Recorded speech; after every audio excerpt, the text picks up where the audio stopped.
Hi, Dr. Plucknett. A few weeks ago, I talked to you about the new food pyramid, which basically explained the importance of eating more fruits and vegetables and less meat and dairy.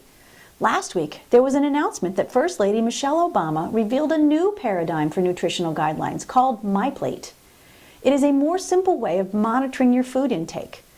Basically, MyPlate guidelines suggest that you split your plate into 4 sections for fruit, vegetables, grains, and proteins. Half of the plate should be fruits and vegetables, while the other half should be broken up into grains and proteins, like meat, fish, or poultry.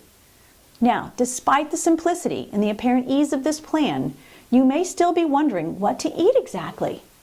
And there is the somewhat ambiguous guideline about having a small circle sit beside the plate for dairy.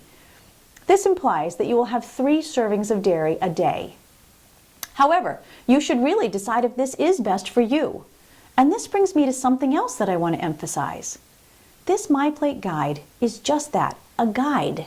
You still have to decide what exactly to eat and what works best for your body.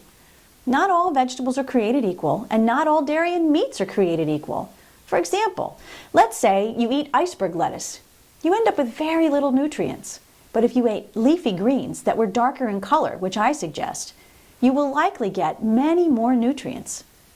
In making your food choices, I would suggest looking at 2 important factors. The first is the glycemic index of any food you eat, and the second is the idea of maintaining a more alkaline diet. Next week, we will talk about the importance of eating more alkaline-forming foods and how to easily test your own pH. If you didn't catch my video last week on the low glycemic diet, go back and watch it. It will explain the basics of why this diet is important to understand. So let me recap for a moment. I like the new MyPlate model that the government released last week. However, I believe that you should take into consideration exactly what fruits and vegetables you are eating and how they affect your health. Additionally, it's important to consider how much protein you actually need and what types of protein work best for you. Maybe you will opt for less red meat and more poultry, or possibly you will choose to eat less meat altogether and substitute with other forms of protein such as soy products or tofu. This is where you must take into consideration your own likes, needs, and even cooking skills. Quite possibly juicing could be an option for you. These are all great choices that you can make. But not to worry, I will be supplying you information each week that you can use to make good choices for yourself.